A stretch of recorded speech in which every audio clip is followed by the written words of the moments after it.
সিরিয়ায় ইরান ও হিজবুল্লাহর নতুন দুর্বলতা প্রকাশ পেয়েছে বলছে যুক্তরাষ্ট্র। গাজা এবং লেবাননের পর এখন তারা সিরিয়ায় এসেছে বলছে ইরান। সিরিয়ার দারা শহর দখলের দাবি বিদ্রোহীদের, ঝুঁকিতে আসাদ সরকার। সরকারি সেনাদের উপর হামলা চালাতে ইসরায়েলের সমর্থন চায় গেরিলারা। রাশিয়ার বিরুদ্ধে নতুন নিষেধাজ্ঞা আরোপে একমত হতে পারেনি ইইউ। এবং এবার আসামে বাংলাদেশিদের হোটেল ভাড়া না দেওয়ার ঘোষণা। সিরিয়া সংঘাত নিয়ে মাথা ঘামাবে না যুক্তরাষ্ট্র, বললেন ডোনাল্ড ট্রাম্প। সিরিয়ায় ইরান ও হিজবুল্লাহ নতুন দুর্বলতা প্রকাশ পেয়েছে বলছে যুক্তরাষ্ট্র। সিরীয় বিদ্রোহীদের দ্রুত অগ্রগতি প্রেসিডেন্ট বাশার আল আসাদের ক্ষমতার উপর হুমকি সৃষ্টি করেছে বলে মন্তব্য করেছেন যুক্তরাষ্ট্রের বিশেষ প্রতিনিধি অ্যামোস হসটেইন। চলমান পরিস্থিতিতে লেবানিজ সশস্ত্র গোষ্ঠী হিজবুল্লাহ ও তাদের প্রধান মিত্র ইরানের নতুন দুর্বলতা উন্মোচিত হয়েছে বলেও মন্তব্য করেছেন তিনি। শনিবার 7 ডিসেম্বর ব্রিটিশ বার্তা সংস্থা রয়টার্সের এই খবর দিয়েছে। দোহায় একটি রাজনৈতিক সম্মেলনে বক্তব্য দেওয়ার সময় তিনি বলেছেন, হিজবুল্লাহ এখনো শেষ হয়ে যায়নি, তবে তাদের অবস্থান অনেকটাই দুর্বল হয়েছে। সিরিয়ার দীর্ঘ গৃহযুদ্ধ আসাদ সরকারের প্রধান সমর্থক হিসেবে কাজ করেছে ইরান। তারা সিরীয় সামরিক বাহিনীকে শক্তিশালী করতে হিজবুল্লাহ ও ইরাকি মিলিশিয়া সহ মিত্র বাহিনী পাঠিয়েছে। হোস্টেইন বলেন, সিরিয়ার বর্তমান পরিস্থিতিতে ইরানের জন্য হিজবুল্লাহকে অস্ত্র সরবরাহ করা আরো কঠিন হয়ে উঠবে। এছাড়া সিরিয়া থেকে তেহরান সমর্থন সরিয়ে নিচ্ছে বলেও নিজের অনুমানের কথা প্রকাশ করেন, যদিও তিনি এ বিষয়ে বিস্তারিত তথ্য দেননি। সিরিয়া থেকে দূতাবাস কর্মীদের পরিবারের সদস্যদের সরিয়ে দেওয়ার কথা স্বীকার করেছে ইরান, তবে সামরিক বাহিনী সরিয়ে নিচ্ছে বলে নিউ ইয়র্ক টাইমসের দাবি করা অস্বীকার করেছে। হোস্টেইন আরো বলেন, হিজবুল্লাহ হয়তো ইসরায়েলের বিরুদ্ধে যুদ্ধ করার মতো শক্তিশালী নয় বা আসাদ সরকারকে সমর্থন দেওয়ার মতো অবস্থানে নেই, তবে লেবাননে প্রভাব বিস্তার করার জন্য খুব বেশি ক্ষমতাবান হওয়ার প্রয়োজন হয় না। এ কারণে দুর্বল হওয়ার পরও তারা লেবাননের শক্তিশালী প্রভাব ধরে রাখতে পারে। এদিকে লেবাননের 2 জন সিনিয়র নিরাপত্তা কর্মকর্তা শুক্রবার রয়টার্সকে জানিয়েছেন, বৃহস্পতিবার রাতে লেবানন থেকে সিরিয়ায় ছোট্ট একটি বাহিনী পাঠিয়েছে হিজবুল্লাহ। গুরুত্বপূর্ণ হোমস শহর দখলের চেষ্টায় থাকা বিদ্রোহীদের প্রতিরোধে সহায়তা করতে তাদের সেখানে প্রেরণ করা হয়েছে। গত সপ্তাহে সিরীয় সেনাবাহিনীর পরাজয়ে খুব একটা অবাক হননি উল্লেখ করে হোস্টেইন বলেন, 13 বছর আগে গৃহযুদ্ধ শুরুর সময় সিরীয় বাহিনীর ক্ষমতা ছিল অনেক বেশি, কারণ তখন ইরান ও রাশিয়া তাদের দৃঢ় সমর্থন দিচ্ছিল। গাজা এবং লেবাননের পর এখন তারা সিরিয়ায় এসেছে বলছে ইরান। সিরিয়া সাম্প্রতিক সংঘাতপূর্ণ পরিস্থিতি শুধু এই দেশে সীমাবদ্ধ থাকবে না উল্লেখ করে ইরানের পররাষ্ট্রমন্ত্রী সাইয়াদ আব্বাস আরাকচি বলেছেন, সিরিয়ায় সন্ত্রাসবাদ ও পরিস্থিতি ইরাকের নিরাপত্তার জন্য হুমকি। সাইয়াদ আব্বাস আরাকচি ইরাকের আল শারকিয়া নেটওয়ার্কের সঙ্গে একটি সাক্ষাৎকারে বলেছেন যে পশ্চিম এশিয়ার পরিস্থিতির পরিবর্তন দ্রুতগতিতে হচ্ছে, যা অনেক প্রশ্নের জন্ম দিয়েছে। তিনি বলেন, অনেকের মনে এই বিষয়টি স্থির হয়ে গেছে যে সিরিয়ার সশস্ত্র গোষ্ঠীগুলোকে মদদ দেওয়ার পেছনে আমেরিকা এবং ইসরায়েলের হাত রয়েছে। টুডে রিপোর্ট অনুযায়ী আরাকচি বলেছেন, গাজার পরে তারা লেবাননে এবং তারপরে সিরিয়ায় এসেছে এবং আমার মতে তারা সিরিয়ায় থেমে থাকবে না, বরং তারা ইরাকেও প্রবেশ করবে এবং ফলে সার্বিকভাবে পুরো অঞ্চল এখন হুমকির মুখোমুখি। ইরানের পররাষ্ট্রমন্ত্রী আরো বলেছেন, সিরিয়ার আগে হুমকিগুলো ইহুদিবাদী শাসক গোষ্ঠীর মধ্যে সীমাবদ্ধ ছিল, কিন্তু এখন তাকফিরি সন্ত্রাসী গোষ্ঠীগুলোর হুমকিও বৃদ্ধি পেয়েছে এবং এটি উল্লেখ করার বিষয় যে সিরিয়ার এই সশস্ত্র গোষ্ঠীগুলোকে জাতিসংঘের সন্ত্রাসী গোষ্ঠী হিসেবে স্বীকৃতি দেওয়া হয়েছে এবং পরিচয় করানো হয়েছে। আরাকচি বলেন যে এখন যে দেশগুলো সন্ত্রাসবাদীদের বিরুদ্ধে লড়াই করার দাবি করে তারা হয় নীরব বা সন্ত্রাসীদের সমর্থন করে। তিনি আরো বলেন, সন্ত্রাসবাদের বিরুদ্ধে লড়াইয়ে লিপ্ত দেশগুলোর মতে সন্ত্রাসবাদ 2 প্রকার, ভালো এবং খারাপ। যদি এই সন্ত্রাসবাদ তাদের লক্ষ্যের সাথে সামঞ্জস্যপূর্ণ হয় তবে তারা এটিকে সমর্থন করে, আর যদি সন্ত্রাসবাদ তাদের স্বার্থের বিরুদ্ধে হয় তবে তারা এর বিরুদ্ধে লড়াই করে। বোকামাল সিরিয়ার পরিস্থিতিকে জটিল করে তুলেছে। এই কথা উল্লেখ করে আব্বাস আরাকচি আরো বলেন, একটি ক্রসিং বন্ধ করা হলে তা খুব বেশি প্রভাব ফেলবে না এবং প্রতিরোধ সংগঠনগুলো জানে তাদের কি করা উচিত। আরাকচি বলেছেন, কখনো কখনো সন্ত্রাসবাদকে অঙ্কুরে ধ্বংস করে দেওয়া উচিত এবং কখনো কখনো এটি সীমান্তে মোকাবেলা করা উচিত, অর্থাৎ এটি করার বিভিন্ন উপায় রয়েছে। রাশিয়ার বিরুদ্ধে নতুন নিষেধাজ্ঞা আরোপে একমত হতে পারেনি ইইউ। রাশিয়ার উপর নিষেধাজ্ঞা আরোপের জন্য ইউরোপীয় ইউনিয়নের 15তম প্যাকে প্রস্তাব আটকে দিয়েছে জোটের 2 সদস্য দেশ। নাম প্রকাশ অনিচ্ছুক কয়েকজন কূটনীতিকের বরাত দিয়ে খবর দিয়েছে বার্তা সংস্থা রয়টার্স। এতে বলা হয়েছে, সর্বশেষ দফার প্যাকেজ প্রস্তাবে ইউরোপীয় ইউনিয়নের দেশগুলো রাশিয়ার তেলবাহী ট্যাঙ্কার বহর লক্ষ্য করে নিষেধাজ্ঞা আরোপ করতে চেয়েছিল, কিন্তু দুটো দেশ তাকে আপত্তি জানায়। অবশ্যই 2টি দেশের নাম উল্লেখ করেনি রয়টার্স, তবে মার্কিন গণমাধ্যম পলিটিকো বলেছে বিরোধিতাকারী 2টি দেশ হচ্ছে লাটভিয়া এবং লিথুয়ানিয়া। এবার আসামে বাংলাদেশিদের হোটেল ভাড়া না দেওয়ার ঘোষণা। ভারতের আসামের বরাক উপত্যকার হোটেল মালিকরা ঘোষণা করেছেন, যতক্ষণ প্রতিবেশী বাংলাদেশি হিন্দু এবং অন্যান্য সংখ্যালঘুর উপর আক্রমণ না থামবে ততক্ষণ তারা কোনো বাংলাদেশি নাগরিকদের কাছে হোটেল ভাড়া দেবেন না। শুক্রবার বরাক উপত্যকা হোটেল ও রেস্তোরাঁ মালিক সমিতি এই সিদ্ধান্ত নিয়েছে বলে জানিয়েছে দেশটির সংবাদ মাধ্যম ইন্ডিয়া টুডে। বরাক উপত্যকা হোটেল ও রেস্তোরাঁ মালিক সমিতির সভাপতি বাবুল রায় বলেন, বাংলাদেশি হিন্দু এবং অন্যান্য সংখ্যালঘুর অবস্থা উদ্বেগজনক। আমরা এটি কোনোভাবেই মেনে নিতে পারি না। বাংলাদেশের জনগণকে অবশ্যই দেশটিতে স্থিতিশীলতা ফিরিয়ে আনতে হবে, আর যদি পরিস্থিতি উন্নত হয় তবে আমরা আমাদের সিদ্ধান্ত পুনর্বিবেচনা করতে পারি। এর আগে বাংলাদেশে ভারতের জাতীয় পতাকার অবমাননা এবং সংখ্যালঘু হিন্দুদের উপর নির্যাতনের দাবি করে প্রতিবাদে ত্রিপুরা ও পশ্চিমবঙ্গ কয়েকটি জেলার হোটেল ব্যবসায়ীরাও একই ধরনের সিদ্ধান্ত নেন। তার আগে all Tripura hotel and restaurant owners অ্যাসোসিয়েশনের এক সংবাদ সম্মেলনে বিজ্ঞপ্তিতে বলা হয়, বাংলাদেশে সম্প্রতি ভারতের জাতীয় পতাকার অবমাননা এবং সংখ্যালঘু হিন্দুদের প্রতি এক শ্রেণীর উগ্রবাদী জনগণ তীব্র অত্যাচার করছে। আগেও হয়তো, কিন্তু এখনকার মতো নয়। বর্তমান পরিস্থিতি ভীষণ উদ্বেগের। আমাদের রাজ্যে বিভিন্ন কারণে বাংলাদেশ থেকে আগত নাগরিকদের আমরা অতিথি সম্মান দিয়ে বসি, আর সেখানে বাংলাদেশের এক শ্রেণীর নাগরিকদের সে দেশের সংখ্যালঘুদের প্রতি এমন আচরণ নিন্দনীয়।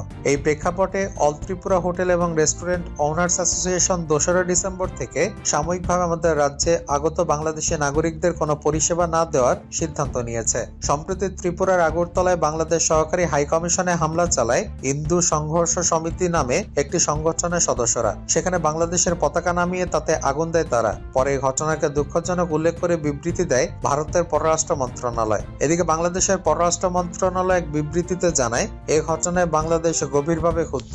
গত মাসের মাঝামাঝি ঢাকায় বিমানবন্দরে সম্মিলিত সনাতনী জাগরণ জোটের নেতা চিন্ময় কৃষ্ণ দাসকে গ্রেপ্তার এবং পরদিন তাকে আদালতে হাজির করার পর চট্টগ্রামে সহিংসতায় আইনজীবীর প্রাণহানির পর দুই দেশের মধ্যে উত্তেজনা তৈরি হয়। দুই দেশই পরস্পরের বিরুদ্ধে জাতীয় পতাকা অবমাননার অভিযোগ করেছে। গত 5ই আগস্ট গণ অভ্যুত্থানে শেখ হাসিনা সরকারের পতন এবং তার ভারতে চলে যাওয়ার পর থেকে দুই দেশের মধ্যকার সম্পর্কের জটিলতা বাড়তে থাকে এবং বাংলাদেশিদের ভিসা দেওয়া থেকে সাময়িক বন্ধ রাখতে এবং এরপর দেশটিকে স্বাধীন বাংলাদেশি নাগরিক ও পর্যটকের সংখ্যা কমে আসতে পারে। সিরিয়া সংঘাত নিয়ে মাথা ঘামাবে না যুক্তরাষ্ট্র, বললেন ডোনাল্ড ট্রাম্প। সিরিয়ায় বিদ্রোহী ও সরকারি বাহিনীর মধ্যে চলমান সংঘাত নিয়ে মাথা ঘামাবে না যুক্তরাষ্ট্র। নবনির্বাচিত প্রেসিডেন্ট ডোনাল্ড ট্রাম্প এমনটাই ইঙ্গিত দিয়েছেন। তিনি বলেছেন, এই যুদ্ধ আমাদের নয়। সিরিয়ার রাজধানী দামেস্কের দিকে সামরিক অভিযান অব্যাহত রেখেছে বিদ্রোহী গোষ্ঠী হায়াত তাহরির আল শাস বা এসটিএস ও আরো কয়েকটি গোষ্ঠী। উত্তরাঞ্চলীয় গুরুত্বপূর্ণ শহর আলেপ্পো, হামা, হোমস ও দারা দখলে নেওয়ার দাবি করেছে তারা। এদিকে সিরিয়ার প্রেসিডেন্ট বাশার আল আসাদ এখন কি করবেন তা নিয়ে আলোচনা চলছে। বিদ্রোহী গোষ্ঠীগুলোর মধ্যে যুক্তরাষ্ট্রের সমর্থন পুষ্টরা রয়েছে। এছাড়া রয়েছে তুরস্কের সমর্থন পাওয়া বিদ্রোহী গোষ্ঠীও। বাশার সরকারকে সমর্থন দিচ্ছে রাশিয়া ও ইরান। বেশ কয়েকটি ফ্রন্টে বিদ্রোহী সরকারি বাহিনীর মধ্যে তীব্র লড়াই চলছে। সিরিয়ায় ইতোমধ্যে গুরুত্বপূর্ণ শহর নিয়ন্ত্রণে নেওয়ার পর দামেস্ক শহর ঘিরতে শুরু করার দাবি করেছে বিদ্রোহী গোষ্ঠীগুলো। এই পরিস্থিতিতে সরকার ও বিদ্রোহীদের মধ্যে আলোচনার আহ্বান জানিয়েছে রাশিয়া, ইরান, কাতার ও তুরস্ক।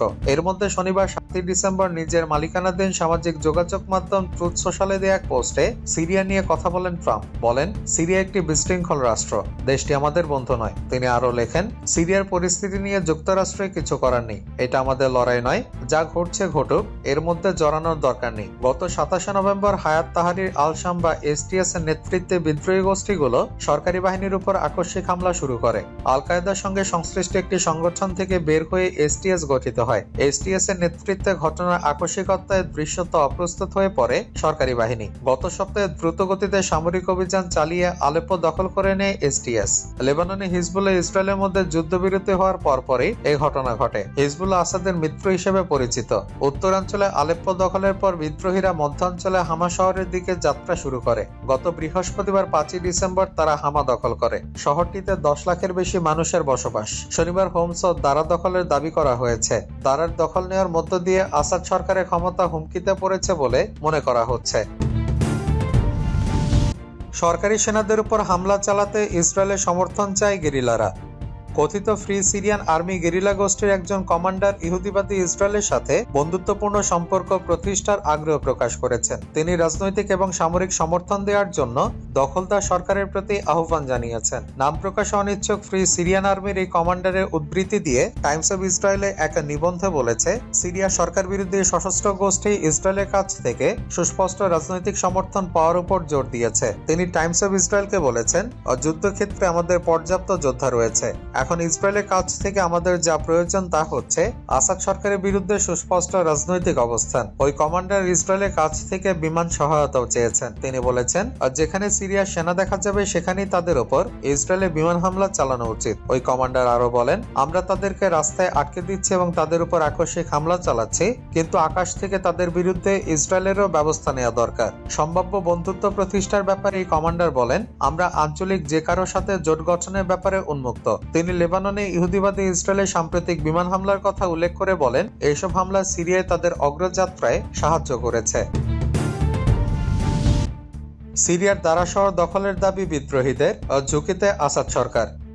সিরিয়ার একের পর এক গুরুত্বপূর্ণ শহর দখল করেছে বিদ্রোহী বাহিনী। শনিবার 7 ডিসেম্বর দক্ষিণের শহর দারার নিয়ন্ত্রণ নেওয়ার দাবি করেছে বিদ্রোহীরা। 2011 সালে প্রেসিডেন্ট বাশার আল আসাদের বিরুদ্ধে এই শহরটিতে অভ্যুত্থান শুরু হয়। দারার দখল নেওয়ার মধ্য দিয়ে আসাদ সরকারের ক্ষমতা হুমকিতে পড়েছে বলে এক প্রতিবেদনে জানিয়েছে রয়টার্স। প্রতিবেদনে বলা হয়, সিরিয়ার বিদ্রোহী সূত্রগুলো জানিয়েছে সেনা কর্মকর্তাদের সঙ্গে তাদের একটি চুক্তি হয়েছে। এই চুক্তি অনুযায়ী দারা শহর থেকে সেনা প্রত্যাহার করতে সম্মত হয়েছেন তারা। বিনিময়ে প্রায় 100 কিলোমিটার উত্তরে রাজধানী দামেস্কে তাদের নিরাপদে পৌঁছানোর পথ করে দিতে হবে বিদ্রোহীদের। সামাজিক মাধ্যমে ছড়িয়ে পড়া ভিডিওগুলোতে দেখা গেছে দারা শহরের রাস্তায় রাস্তায় বাসিন্দাদের সঙ্গে বিজয় উদযাপন করছে বিদ্রোহীরা। এই সময় শহরের প্রধান চত্বরে মোটরসাইকেলে চড়ে সাধারণ মানুষের সঙ্গে যোগ দিতে দেখা যায় বিদ্রোহীদেরও। তবে এই বিষয়ে সিরিয়া সামরিক বাহিনী বা আসাদ সরকারের পক্ষ থেকে তাৎক্ষণিকভাবে কোনো মন্তব্য পাওয়া যায়নি। বার্তা সংস্থা রয়টার্স বিদ্রোহীদের দাবির সত্যতা যাচাই করতে পারেনি। দারার পতনের সঙ্গে সঙ্গে আসাদের বাহিনী এক সপ্তাহে 4টি গুরুত্বপূর্ণ শহরের নিয়ন্ত্রণ হারালো বিদ্রোহীদের কাছে। 13 বছর আগে সিরিয়ায় গৃহযুদ্ধ শুরু হওয়ার আগে প্রায় 1 লাখের বেশি জনসংখ্যা ছিল দারায়। শহরটি আসাদের বিরুদ্ধে বিদ্রোহের প্রতীকী গুরুত্ব বহন করে। এটি জর্ডান সীমান্তবর্তী একটি প্রদেশের রাজধানী, যে প্রদেশটিতে প্রায় 10 লাখ লোকের বাস। এর আগে শুক্রবার গভীর রাতে বিদ্রোহীরা দাবি করে তারা রাজধানী ও ভূমধ্যসাগর উপকূলের মধ্যবর্তী গুরুত্বপূর্ণ সংযোগস্থল হোমস শহরের প্রান্তে অগ্রসর হয়েছে। ইসলামপন্থী দল হায়াত তাহরির আল শাম বা এসটিএস অন্তর্ভুক্ত বিদ্রোহী দলগুলোর একটি জোট হোমসে আসাদ সরকারের প্রতি অনুগত বাহিনীকে আত্মসমর্পণের শেষ আহ্বান জানিয়েছে। এদিকে স্থানীয় বাসিন্দা এবং প্রত্যক্ষদর্শীরা জানিয়েছেন, বিদ্রোহীদের একটার পর একটা শহর দখল করতে চালানো অভিযানকে কেন্দ্র করে হাজার হাজার মানুষ হোমস থেকে লাতাকি এবং তারতুসের উপকূলীয় অঞ্চলের দিকে পালিয়ে যাচ্ছে।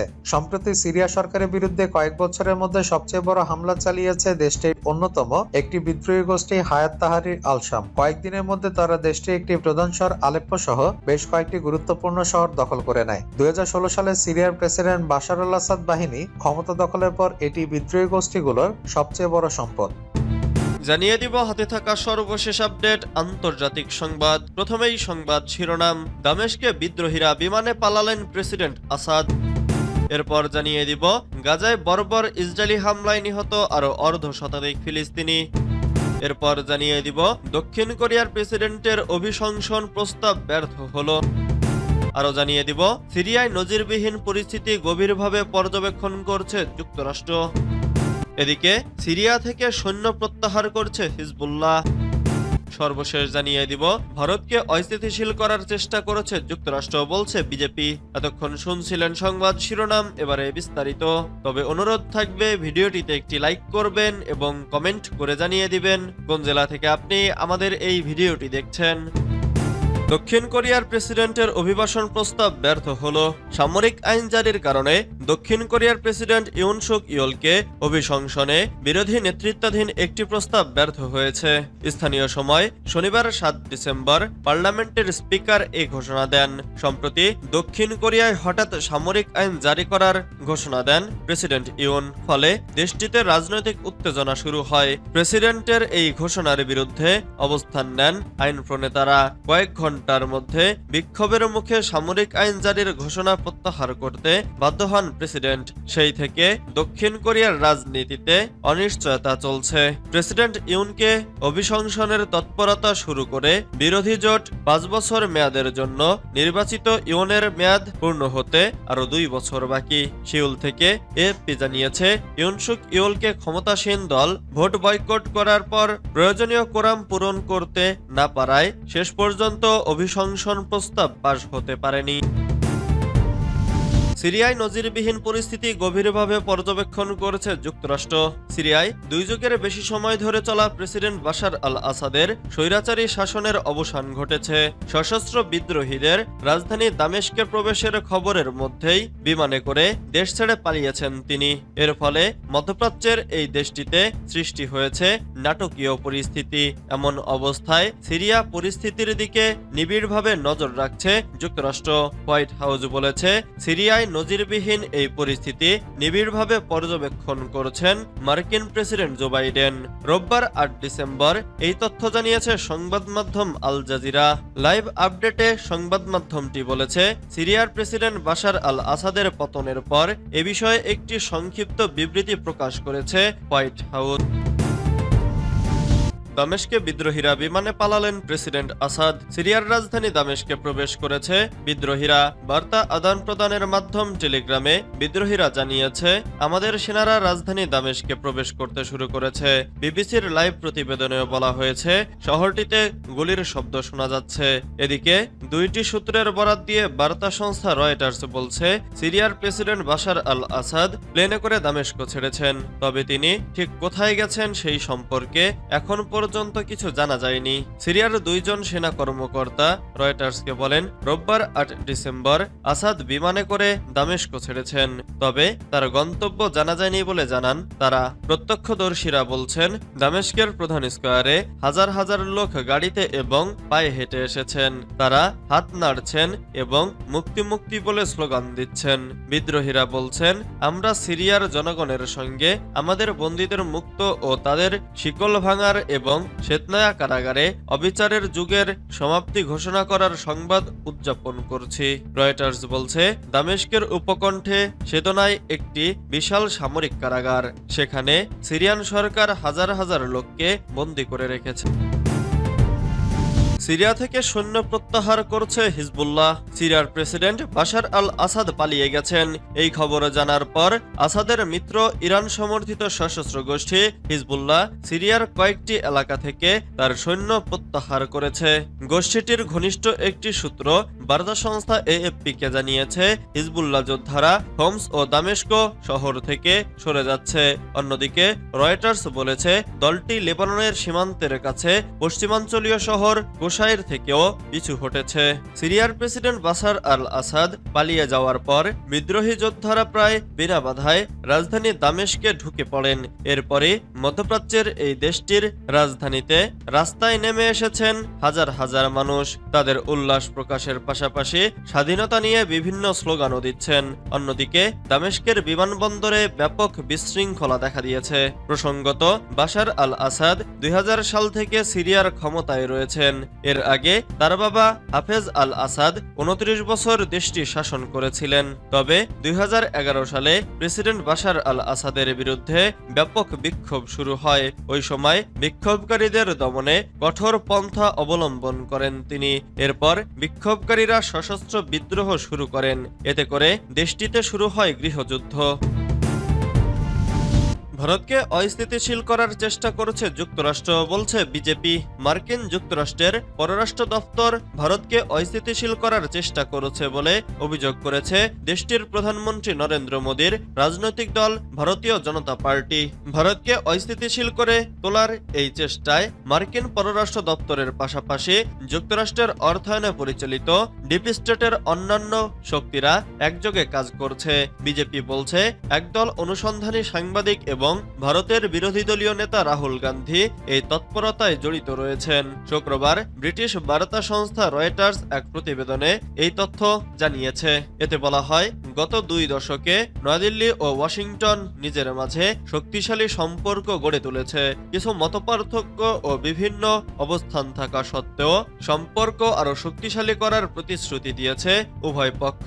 এর মাঝেই যুক্তরাষ্ট্রের বিরুদ্ধে ভারতকে অস্থিতিশীল করে তোলার এই অভিযোগ বিস্ময়কর। বৃহস্পতিবার বিজেপি বলেছে, রাহুল গান্ধীর কংগ্রেস পার্টি আদানি গ্রুপের ওপর ফোকাস করে অনুসন্ধানী সাংবাদিকদের বৈশ্বিক নেটওয়ার্ক OCCRPর প্রকাশিত নিবন্ধনকে ব্যবহার করেছে এবং সরকারের সঙ্গে তাদের ঘনিষ্ঠতাকে কাজে লাগিয়ে প্রধানমন্ত্রী নরেন্দ্র মোদীর ভাবমূর্তি ক্ষুণ্ণের চেষ্টা করছে।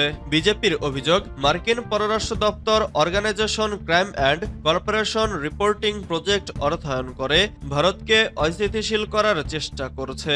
OCCRP যুক্তরাষ্ট্রের ডিপ স্টেটের কর্মসূচি পরিচালনার হাতিয়ার হিসেবে কাজ করে। গাজায় বর্বর ইসরায়েলি হামলায় নিহত আরও অর্ধশতাধিক ফিলিস্তিনি। ফিলিস্তিনের অবরুদ্ধ গাজা ভূখণ্ডে ইসরায়েলি বর্বর হামলায় একদিনে কমপক্ষে আরও অর্ধশতাধিক ফিলিস্তিনি নিহত হয়েছেন। এতে করে উপত্যকাটিতে নিহতের মোট সংখ্যা 40,650 ছাড়িয়ে গেছে।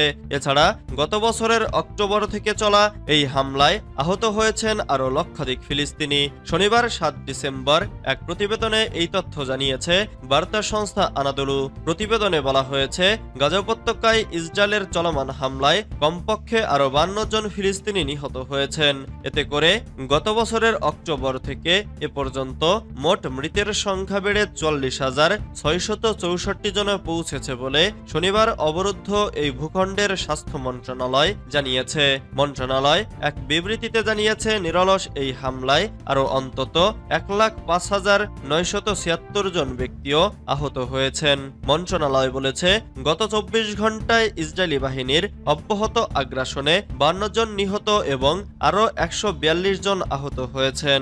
অনেক মানুষ এখনও ধ্বংসস্তূপের নিচে এবং রাস্তায় আটকা পড়ে আছেন, কারণ উদ্ধারকারীরা তাদের কাছে পৌঁছাতে পারছেন না। ফিলিস্তিনি স্বাস্থ্য কর্তৃপক্ষ মনে করছে, গাজা উপত্যকা জুড়ে ধ্বংস হওয়া বাড়ির ধ্বংসস্তূপের নিচে এখনও 10,000-এরও বেশি লোক নিখোঁজ রয়েছেন। মূলত গাজায় অবিলম্বে যুদ্ধবিরতির দাবি জানিয়ে জাতিসংঘের নিরাপত্তা পরিষদের প্রস্তাব সত্ত্বেও ইসরায়েল অবরুদ্ধ এই ভূখণ্ডে তার নৃশংস আক্রমণ অব্যাহত রেখেছে।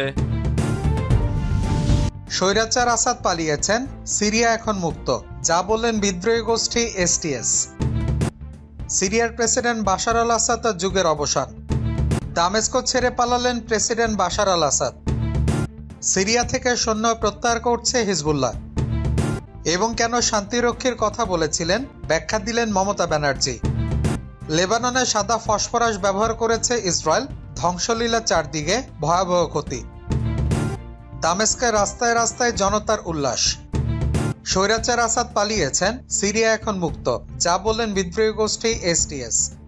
স্বৈরাচার প্রেসিডেন্ট বাশার আল আসাদ পালিয়েছেন, সিরিয়া মুক্ত হয়েছে। দামেস্ক দখলের পর এমনটাই বলছে বিদ্রোহীরা। বিদ্রোহী গোষ্ঠী হায়াত তাহারির আল শাম বা STS তাদের টেলিগ্রামে বলেছে, একটি অন্ধকার যুগে সমাপ্তি হয়েছে এবং একটি নতুন যুগের সূচনা হয়েছে। আসাদ সরকারের অর্ধ শতাব্দী শাসনামলে বাস্তুচ্যুত বা কারাগারে বন্দী লোকেরা এখন ঘরে ফিরতে পারবে, বলছে বিদ্রোহীরা। STS আরো বলেছে, এখন একটি নতুন সিরিয়া গড়ে তোলা হবে, যেখানে সবাই শান্তিতে বসবাস করবে এবং ন্যায় বিচারে জয় হবে। রয়টার্সের প্রতিবেদন মতে রোববার 8 ডিসেম্বর সকালে রাজধানী দামেস্কে প্রবেশ করতে শুরু করেন বিদ্রোহীরা। এর মধ্যে দেশটির প্রেসিডেন্ট বাশার আল আসাদ রাজধানী দামেস্ক ছেড়ে পালান। রোববার 8 ডিসেম্বর সকালে সিনিয়র 2 সেনা কর্মকর্তার বরাতে বার্তা সংস্থা রয়টার্স জানিয়েছে, বাশার আল আসাদ দামেস্ক ছাড়লেও কোথায় গেছেন সেটা তাৎক্ষণিকভাবে জানা যায়নি। যুক্তরাজ্য ভিত্তিক যুদ্ধ পর্যবেক্ষণকারী সংস্থা Syrian observatory for human rights বা SOHR জানিয়েছে, একটি ব্যক্তিগত বিমান দামেস্ক বিমানবন্দর ছেড়ে গেছে। বিমানটিতে সম্ভবত আসাদ রয়েছেন। বিমানটি ছাড়ার সময় সেখানে সরকারি সেনা উপস্থিত ছিল।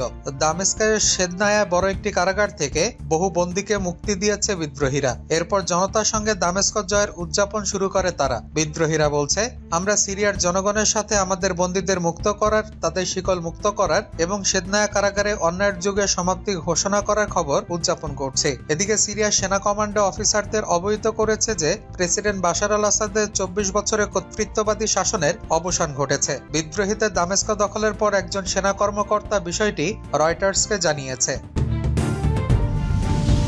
দামেস্কের রাস্তায় রাস্তায় জনতার উল্লাস। সিরিয়া স্বৈরশাসক বাশার আল আসাদ দেশ ছেড়ে পালিয়ে গেছেন। বিদ্রোহী বাহিনী প্রায় বিনা বাধায় সিরিয়ার রাজধানী দামেস্কে ঢুকে পড়ার পর বিমানে করে অজ্ঞাত গন্তব্যের উদ্দেশ্যে শহরটি ছেড়ে যান আসাদ। এরপরই রাজধানী দামেস্কে রাস্তায় উল্লাস করতে শুরু করেছে হাজার হাজার মানুষ। তারা স্বাধীনতা স্লোগান দিতে শুরু করেছে এবং আনন্দে মেতেছে। অন্যদিকে দামেস্কের বিমানবন্দরে ব্যাপক বিশৃঙ্খলা সৃষ্টি হয়েছে। রোববার 8 ডিসেম্বর সংবাদ মাধ্যম আল জাজিরা এই খবর নিশ্চিত করেছে। তবে তাদের লাইভ আপডেটে উল্লেখ করা হয়েছে, বিদ্রোহীদের হাতে দামেস্কের পতন ঘটেছে কিনা বা প্রেসিডেন্ট আসাদের 24 বছরের শাসন শেষ হয়েছে কিনা তা এখনো স্পষ্ট নয়। তবে এটি সিরিয়ায় চলমান গৃহযুদ্ধে এক ঐতিহাসিক মুহূর্ত হিসেবে চিহ্নিত হয়েছে, বিশেষ করে সেসব বিদ্রোহী গোষ্ঠীর জন্য যারা বছরের পর বছর ধরে সরকার বিরোধী সংগ্রামে অংশ নিয়েছিল। বিগত 10 দিনে সিরিয়ার সেনাবাহিনী কার্যত ভেঙে পড়েছে। তাদের লড়াই করার ইচ্ছা কম ছিল বা নেই বললেই চলে। এই সেনাবাহিনীর সদস্যরা মূলত নিয়োগপ্রাপ্ত ছিল এবং অনেককে বাধ্য হয়ে সেনাবাহিনীতে যোগ দিতে হয়েছিল। এরই মধ্যে আল জাজিরা তাদের লাইভ আপডেটে জানায়, সশস্ত্র বিদ্রোহীরা দামেস্কের পথে অগ্রসর হয়েছে এবং বিমানবন্দরে বিশৃঙ্খলা দেখা দিয়েছে। প্রত্যক্ষদর্শীদের মতে হাজার হাজার মানুষ গাড়ি ও হেঁটে দামেস্কের প্রাণকেন্দ্রে জড়ো হচ্ছেন এবং স্বাধীনতা স্লোগান দিচ্ছেন। অনলাইনে পোস্ট করা কিছু ভিডিওতে দামেস্কের উমাইয়া স্কোয়ারে লোকজনকে পরিত্যক্ত সামরিক ট্যাঙ্কের উপর দাঁড়িয়ে আনন্দে গান গাইতে দেখা গেছে, যা আল জাজিরা নিশ্চিত করেছে। এদিকে শহরের বিভিন্ন স্থান থেকে গুলি শব্দ শোনা যাচ্ছে। কয়েকটি ভিডিওতে সিরিয়া সরকারি সেনাদের শহর ছেড়ে চলে যাওয়ার দৃশ্য দেখা গেছে। যদিও গোলাগুলির উৎস সম্পর্কে এখনো কোনো স্পষ্ট তথ্য পাওয়া যায়নি।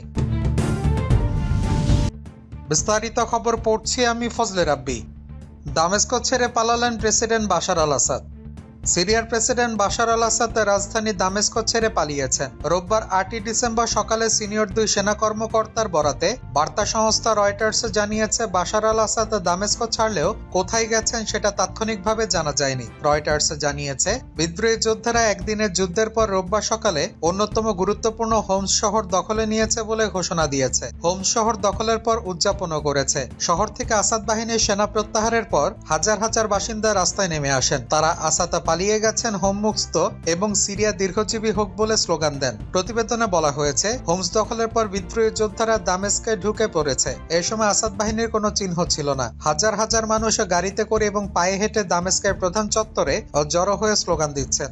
যুক্তরাজ্য ভিত্তিক যুদ্ধ পর্যবেক্ষণকারী সংস্থা Syrian observatory for human rights বা SOHR জানিয়েছে, একটি ব্যক্তিগত বিমান দামেস্ক বিমানবন্দর ছেড়ে গেছে। বিমানটিতে সম্ভবত আসাদ রয়েছেন। বিমানটি ছাড়ার সময় সেখানে সরকারি সেনা উপস্থিত ছিল। দামেস্কের সেদনায় বড় একটি কারাগার থেকে বহু বন্দীকে মুক্তি দিয়েছে বিদ্রোহীরা। এরপর জনতার সঙ্গে দামেস্ক জয়ের উদযাপন শুরু করে তারা। বিদ্রোহীরা বলছে, আমরা সিরিয়ার জনগণের সাথে আমাদের বন্দীদের মুক্ত করার, তাদের শিকল মুক্ত করার এবং সেদনায়া কারাগারে অন্যায়ের যুগে সমাপ্তি ঘোষণা করার খবর উদযাপন করছে। কেন শান্তিরক্ষীর কথা বলেছিলেন, ব্যাখ্যা দিলেন মমতা ব্যানার্জি।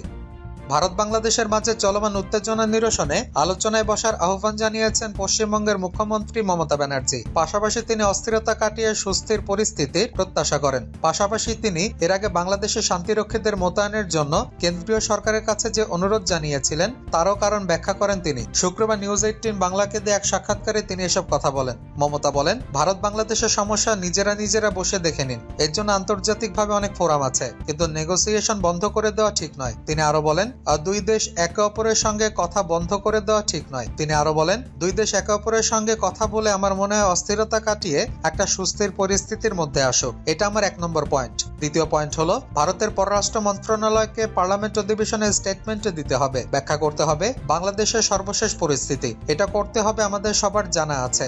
এছাড়া আগে নিয়ম ছিল পার্লামেন্ট চলাকালে যদি কোনো ঘটনা ঘটতো, এমনকি প্রধানমন্ত্রীরা বিদেশেও যদি যেতেন, তারা সে পার্লামেন্টে একটি স্টেটমেন্ট দিতেন। অথচ এতদিন ধরে পার্লামেন্ট চলছে, আমরা এটার উপর কোনো স্টেটমেন্ট দিতে দেখলাম না। বিস্তারিত জানানো উচিত ছিল, তাহলে আমরা বিষয়টি বিস্তারিত জানতে পারতাম। মমতা বলেন, তৃতীয়ত আমি কেন শান্তি রক্ষার কথা বলেছি, আমি বলেছি এই কারণে যে যখনই কোনো দেশ কোনো অস্থিরতা হয় বা শান্তি বিঘ্নিত হয়, তখন জাতিসংঘের নিজস্ব একটা শান্তিরক্ষী বাহিনী থাকে, যে ফোর্সে থাকে সারা পৃথিবীর বিভিন্ন দেশের লোক, তাদের বলা হয় শান্তিরক্ষী বাহিনী। শ্রীলঙ্কাতে যখন গন্ডগোল হয়েছিল তখন শান্তিরক্ষী বাহিনী এসেছে। কাজে ভারতের সঙ্গে একান্তই যদি বাংলাদেশের সম্পর্কের খুব অবনতি হয়ে থাকে, তাহলে ভারত সেক্ষেত্রে জাতিসংঘকে বলতে পারে যে তোমাদের শান্তিরক্ষী বাহিনী পাঠাও, অন্তত মানুষ যাতে নিরাপত্তা পায়।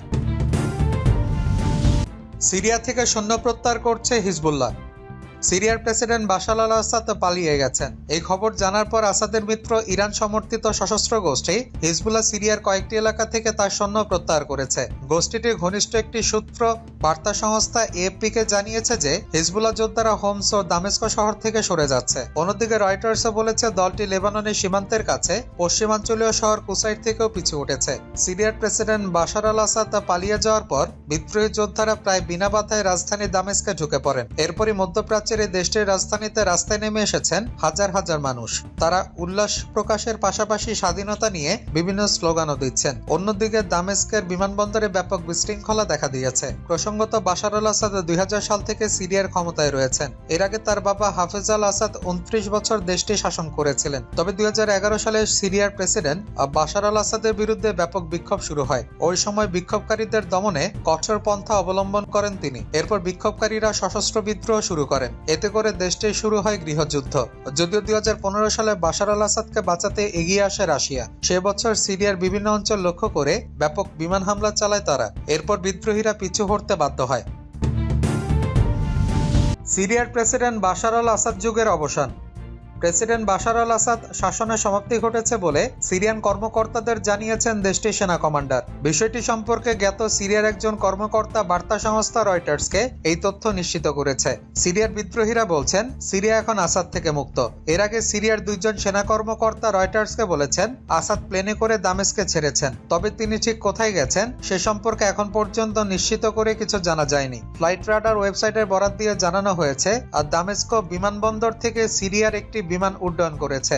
এরপর বিমানটি সিরিয়ার উপকূলীয় অঞ্চলের দিকে যায়। তবে আচমকা বিমানটি ইউটার্ন নিয়ে কয়েক মিনিটের জন্য উল্টো দিকে উড়ে যায় এবং ম্যাপ থেকে অদৃশ্য হয়ে যায়। বিমানটিতে কারা ছিলেন তা তাৎক্ষণিকভাবে নিশ্চিত হতে পারেনি বলে জানিয়েছে রয়টার্স। সিরিয়ার বিদ্রোহীরা বলছে আসাদ থেকে দেশ ছেড়ে পালিয়েছেন, তবে আসাদ সরকারের পতনের ঘোষণা দিয়েছেন। এক বিবৃতিতে সশস্ত্র বিরোধীরা বলেছেন স্বেচ্ছাচারী শাসক আসাদ দেশ ছেড়ে পালিয়েছেন। আমরা দামেস্ককে বাশার আল আসাদ থেকে মুক্ত ঘোষণা করেছি। বিবিসির লাইভ প্রতিবেদনে বলা হয়েছে দামেস্কে প্রবেশ করেছে বিদ্রোহীরা। বার্তা আদান প্রদানের মাধ্যমে টেলিগ্রামে বিদ্রোহীরা জানিয়েছেন আমাদের সেনারা রাজধানী দামেস্কে প্রবেশ করতে শুরু করেছে। প্রত্যক্ষদর্শীরা বলছেন দামেস্কের প্রধান স্কয়ারে হাজার হাজার লোক গাড়িতে করে এবং পায়ে হেঁটে এসেছেন। তারা হাত নাড়ছেন এবং স্বাধীনতা বলে স্লোগান দিচ্ছেন। বিদ্রোহীরা বলছেন আমরা সিরিয়ার জনগণের সঙ্গে আমাদের বন্দীদের মুক্ত, তাদের শিকল ভাঙার এবং সেদনায়া কারাগারে অবিচারের যুগের সমাপ্তি ঘোষণা করা সংবাদ উদযাপন করছে। রাশিয়া এবং ইরান বাশার আল আসাদ সরকারকে সামরিক সহায়তা দিয়ে আসছিল। বাশার আল আসাদ 2000 সাল থেকে সিরিয়ার ক্ষমতায় রয়েছে। এর আগে তার বাবা হাফেজ আল আসাদ 29 বছর দেশটি শাসন করেছিলেন। লেবাননে সাদা ফসফরাস ব্যবহার করেছে ইসরায়েল, ধ্বংসলীলা চারদিকে, ভয়াবহ ক্ষতি। লেবাননে সাদা ফসফরাস তৈরি বোমা হামলা চালিয়ে বাফার জোন বা নিজেদের মতো নিরাপদ অঞ্চল তৈরি করেছে ইসরায়েল। 2023 সালে 7 অক্টোবর হামাস ও ইসরায়েলের মধ্যে যুদ্ধ শুরুর পর থেকে সাদা ফসফরাস ব্যবহার করে লেবাননে 191 বার হামলা চালিয়েছে ইসরায়েল। এই হামলার ফলে 918 হেক্টর এর বেশি জমি ক্ষতিগ্রস্ত হয়েছে। এর মধ্যে তারা একটি বাফার জোন তৈরি করেছে। সেখানে ইসরায়েলি সেনাবাহিনী নোটিশে জানিয়ে দিয়েছে ওই এলাকায় কেউ প্রবেশ করতে পারবে না। এর মধ্য দিয়ে লেবাননের জনগণকে বলা হচ্ছে তারা যেন বাফার জোন ব্যবহার করে তাদের বাড়িঘরে ফেরত না যায়। অনলাইন আল জাজিরার এক রিপোর্টে বলা হয় মার্চ মাসে লেবাননে সাদা ফসফরাস ব্যবহার করে আবাসিক এলাকায় হামলা করে তা বসবাসের অযোগ্য করে তোলে ইসরায়েল। 30 ডিগ্রি সেলসিয়াসের উপরের তাপমাত্রায় সাদা ফসফরাস অক্সিজেনের সংস্পর্শে এসে জ্বলে ওঠে। অক্সিজেনের সঙ্গে মিশে ফসফরাস অক্সাইডের সাদা ধোঁয়া সৃষ্টি করে। যতক্ষণ অক্সিজেনের সরবরাহ থাকে ততক্ষণ সাদা ফসফরাস জ্বলতে থাকে। ঠিকমতো অক্সিডাইজ না হলে তা সবজি ক্ষেত, আবাসিক ভবন এবং মানুষের শরীর পর্যন্ত পুড়িয়ে দিতে সক্ষম। ইসরায়েল দাবি করে যুদ্ধক্ষেত্রে সাদা ধোঁয়া তৈরি করার জন্য সাদা ফসফরাস ব্যবহার করেছে। কিন্তু অধিকার বিষয়ক গ্রুপগুলো দাবি করেছে লেবানন ও ফিলিস্তিন উভয় দেশের ঘনবসতি এলাকাগুলোতে সাদা ফসফরাস ব্যবহার করে আন্তর্জাতিক মানবাধিকার আইন লঙ্ঘন করেছে ইসরায়েল। লুক্সেমবার্গ ভিত্তিক প্রতিরক্ষা বিশ্লেষক হামজে আক্তার আল জাজিরাকে বলেন যুদ্ধক্ষেত্রে সাদা ফসফরাসের ব্যবহার 3টি ভিত্তির উপর নির্ভর করে। তা হলো সৈন্যদের অগ্রগতি অস্পষ্ট করার জন্য সাদা ধোঁয়া তৈরি হিসেবে ব্যবহার করা, প্রশস্ত খোলা জায়গা থেকে সেনা এবং সামরিক সরঞ্জাম সরানো এবং রকেট উৎক্ষেপণের আগে বা পরে একটি দ্রুত প্রতিক্রিয়া পাওয়ার জন্য। 2024 সালের জুনে আন্তর্জাতিক মানবাধিকার সংগঠন বিষয়ক হিউম্যান রাইটস ওয়াচ কমপক্ষে 5টি এমন ঘটনার প্রমাণ পেয়েছে যেখানে ইসরায়েলি সেনারা ঘনবসতিপূর্ণ আবাসিক এলাকায় যুদ্ধে বেআইনি উপকরণ ব্যবহার করেছে। বৈরুতে আমেরিকান ইউনিভার্সিটিতে department of landscape design NI ecosystem ম্যানেজমেন্টের চেয়ারম্যান রামি জুরাইক বলেন, সীমান্ত অঞ্চল জুড়ে ভয়াবহ বোমা হামলা করেছে ইসরায়েল। এর মধ্য দিয়ে ওইসব ভূমি থেকে জনগণকে একেবারে নির্মূল করে দেওয়ার চেষ্টা করা হয়েছে। যুদ্ধের প্রথম মাসগুলোতে তীব্রতার সঙ্গে দক্ষিণ লেবানন জুড়ে সাদা ফসফরাস ব্যবহারে মনোযোগ দিয়েছে ইসরায়েল।